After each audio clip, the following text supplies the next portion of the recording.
वसलाम अला इबादिल्लज़ीना इस्तफ़ा अम्मा बाद।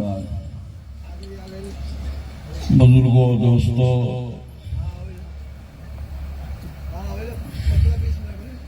ये इजलास हमारे लिए बड़ी मसरत और खुशी का बाइस है कि इस इजलास का इनेकाद चंद साल से इस इलाके में जो एक मेहनत हो रही है, मकातिब, दीनी मकातिब, कुरानी मकातिब के लिए ऐसी बस्तियों और आबादियों में जहां इस तरह की चीजें नहीं हैं, मुसलमान अपने हालात के एतबार से, अकायद के एतबार से इतने कमजोर हैं कि वो ये सोचते नहीं कि इस किस्म का काम हमको करना चाहिए, हमारी जरूरत है। बाद बस्तियों में कुछ लोग सोचते हैं तो ये बात आ जाती है कि हम कैसे इस काम को कर सकेंगे। अल्लाह ताला ने इस जरूरत का एहसास दिलाया और ये एक बड़ी जरूरत है जिसे सबको महसूस करना चाहिए। ये जो इदारे वाले हैं मुख्तलिफ यहाँ वहाँ बस्तियों में, जिनके पास तलबा की एक तादाद होती है, दारुल इकामा में रहती है, हिफ्ज़, अरबी, दीनियात, इन चीजों की तालीम होती है, उन इदारों को भी सोचना चाहिए कि हमारे अतराफ में जो कमजोर मुसलमान हैं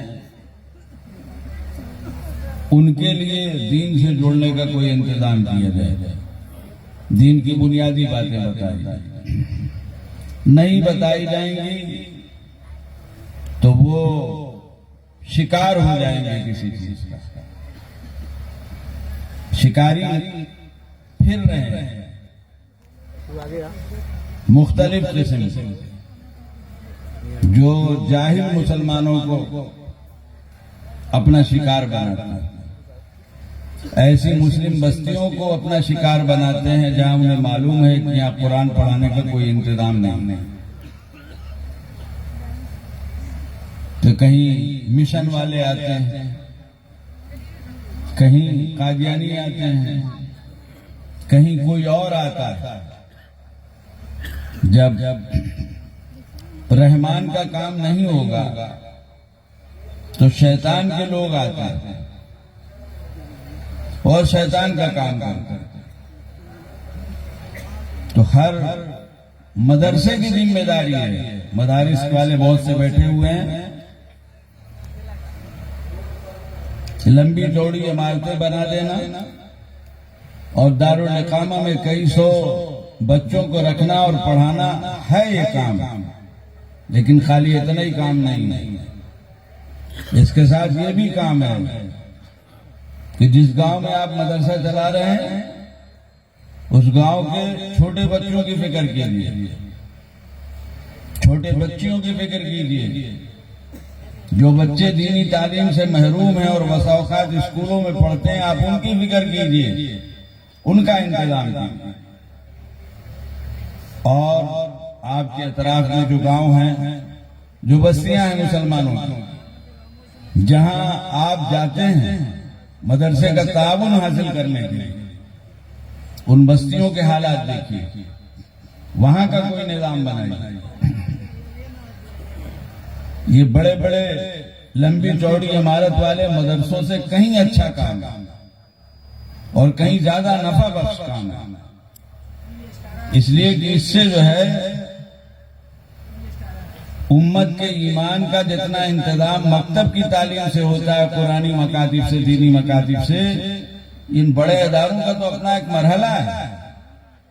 ये बड़े इदारे फर्ज ऐन अदा कर रहे हैं, फर्ज किफाया अदा कर रहे हैं, और मकतब फर्ज ऐन। मकतब जो काम करता है गांव का, मस्जिद का, ये फर्ज ऐन का काम करता है, जिस इल्म को हर मुसलमान के लिए फर्ज कहा गया। तलबुल इल्म फरीदतुन अला कुल्लि मुस्लिम, मशहूर हदीस है।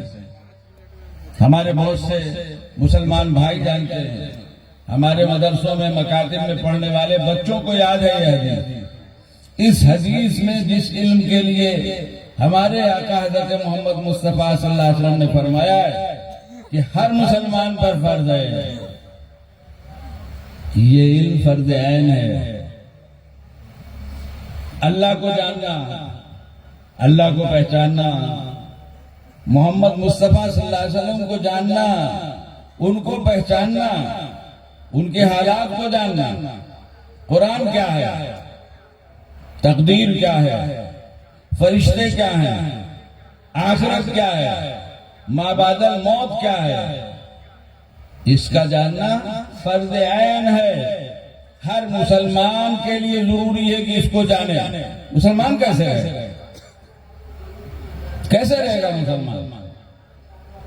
स्कूलों में अल्लाह नहीं पढ़ाया जाता, रसूलुल्लाह सल्लल्लाहु अलैहि वसल्लम की पहचान नहीं कराई जाती, कब्र के हालात नहीं बताए जाते, मरने के बाद क्या होगा और जन्नत और जहन्नम नहीं बताया जाता स्कूलों में।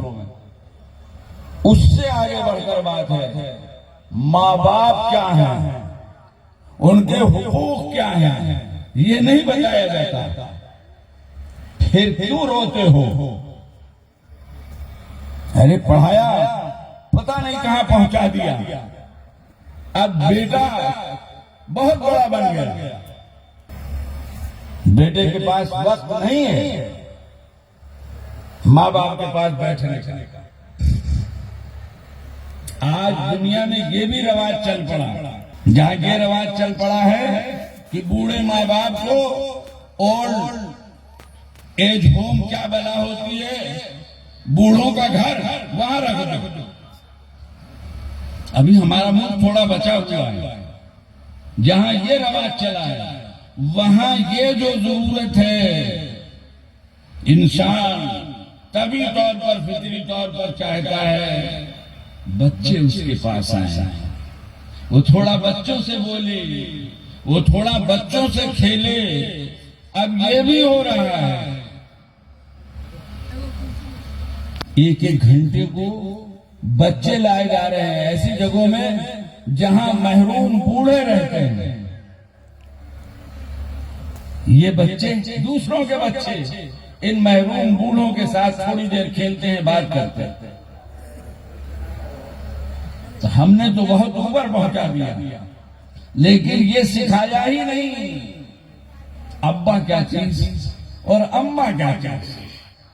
ये मदरसे सिखाते हैं, एक मदरसे सिखाते हैं। मैंने एक छोटे से बच्चे से कहा जो हमारे माहौल में रहता है, यूं ही मजाक के तौर पर, अब्बा का हाथ पैर दबाते हो, कभी गला भी दबा दो। क्या गला दबा देंगे तो जन्नत का दरवाजा कैसे खुलेगा? 4 साल का बच्चा, जन्नत का दरवाजा कैसे खुलेगा? मैंने कहा अम्मा का गला दबा दो। कहेगा रे, फिर अम्मा के पैरों के नीचे जन्नत कैसे मिलेगी? बुजुर्गों, दोस्तों, ये कहां पढ़ाया जाता है? स्कूल में, कॉलेज में कोई पहचान नहीं कराई जाती कि माँ बाप का क्या हक है, रिश्तेदारों का क्या हक है, पड़ोसियों का क्या हक है। ये सिर्फ और सिर्फ और सिर्फ इस्लाम पढ़ाता और बताता, वो बताता। हमको तो इसकी पड़ी है कि बच्चे को पैदा होने से पहले मीडियम में डालना। अभी कुछ नहीं समझता बच्चा, medium, red cat cow dog, कलमा गायब, पैदा होने पर अजान नहीं। अकीका नहीं, बर्थडे, अजान नहीं, दूसरी चीजें सुनाई जा रही हैं। कैसा बच्चा मिलेगा आपको? अजान जो कही जाती है किस लिए कही जाती है, कभी सोचा आपने? अरे जैसे मस्जिद की अजान होती है, इसका कोई मकसद है? बच्चों के कान में जो अजान कही जाती है, इकामत कही जाती है, तो इसका भी कोई मकसद है? कभी सोचा आपने? आपने तो इसको एक रस्म बना दिया, रवाज बना दिया। मालूम है कितने बच्चे हमारे हैं कि जिनके कान में अजान नहीं होती, इकामत नहीं होती। कितने बच्चे हैं जिनका अकीका नहीं होता। बच्चा पैदा होने पर पता नहीं क्या क्या करते हैं, अकीका नहीं करते। 7वें दिन का अकीका है, जरूरी नहीं है, लेकिन क्या सुन्नत कोई चीज नहीं है? 7वें दिन न सही, 14वें दिन करो, 21वें दिन करो। अकीका शुक्राना भी है, नजराना भी है, शुक्रिया भी है अल्लाह का कि औलाद दी, और नजराना है कि अकीके की वजह से बच्चा बहुत सी आफात से महफूज रहता है। लेकिन मसला यह है कि अगर अकीका करना है, एक लंबी चौड़ी दावत करनी है, मुसीबत हो गई। शरीयत में दावत रही नहीं है, कुर्बानी की दावत है, गोश्त है, तकसीम करो, ना करो खुद सब खा लो, कोई हरज नहीं। वो तो अल्लाह का हुक्म है कि ये करना है, बस खत्म हो गई। सवाब लेने के लिए कुर्बानी करनी है। गोश्त जो जी चाहे करो, फेंको ना, फेंकना तो हराम है, खुद खाओ जिसको खिला दो। अकीका भी इसी तरह है, दावत वक्त नहीं है, हमारी खुशी है। तो जब नहीं है तो क्यों नहीं सादगी से कर देते? तो बुजुर्गों, दोस्तों, समझिए इसको। लोग लगे हुए हैं कैसे हमारे दीन और ईमान को उछक लें। ये मकतब की तालीम से दीन और ईमान का इंतजाम होता है। बच्चे बचपन से सब सुनते और पढ़ते हैं। बुजुर्गों, दोस्तों, आपने सुना हमारे घर बच्चे मिलेंगे, आप क्या भी हो, कलमा पढ़ा, उनको याद है, दुआएं याद। ये माँ बाप सिखा रहे हैं, तो बच्चा कह रहा है कि अब्बा का गला दबा देंगे तो अब्बा तो जन्नत का दरवाजा है। कैसे जन्नत का दरवाजा खुलेगा? कैसी प्यारी बातें। अम्मा का गला दबा देंगे तो जन्नत कैसे मिलेगी? उनके पैरों के नीचे जन्नत है। आपने बताया अपने बच्चे को स्कूल में कोई पीरियड, कोई सब्जेक्ट है जिसमें ये बात बताई जाती हो?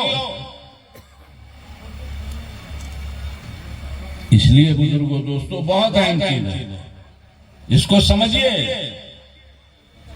उलमा तो अपने हिसाब से जो कर रहे हैं कर ही रहे हैं, बात खाली उलमा की नहीं है, आप निजी हैसियत लोगों की भी है।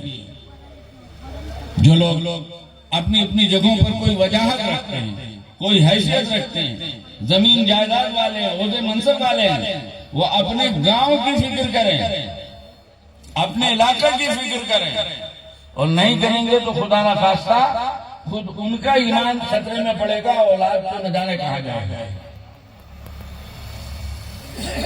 सारी दुनिया लगी है इस्लाम छीनने की। ये तालीम बहुत अहम है, इतनी अहम है कि आप लोग हजरत मौलाना सिद्दीक अहमद साहब बानवी का नाम जानते होंगे। वो कहा करते थे कयामत के दिन बहुत से मकतब पढ़ाने वाले बुखारी पढ़ाने वालों को रश्क से देखेंगे।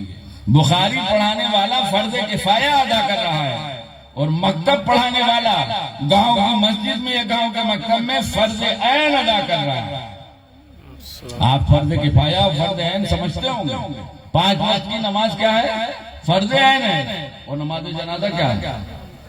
फर्ज किफाया है। फर्ज किफाया है। नमाज जनाजा महल्ले के कुछ लोग पढ़ लें, 2, 4, 10, 15 सब गुनाह से बच गए, और किसी ने नहीं पढ़ा तो सब गुनहगार। लेकिन 5 वक्त की नमाज हर एक को पढ़ना, कुरान हर एक को पढ़ना जरूरी है, ईमान सीखना हर एक के लिए जरूरी है, नमाज सीखना हर एक के लिए जरूरी है। सीखी नहीं जाएगी नमाज तो पढ़ी कैसे जाएगी? और सीखा नहीं जाएगा ईमान तो कैसे जवाब दिया जाएगा फरिश्तों को जब फरिश्ते पूछेंगे कि तुम्हारा रब कौन है, तुम्हारा रब कौन है, तुम्हारा दीन कौन है, मोहम्मद सल्लल्लाहु अलैहि वसल्लम के लिए क्या कहते हो, सीखेगा नहीं तो क्या जवाब दे। ऐसा आदमी तो दुनिया से जाते जाते न जाने क्या कहते हुए जाएगा। अल्लाह हम सबका खात्मा ईमान पर करे।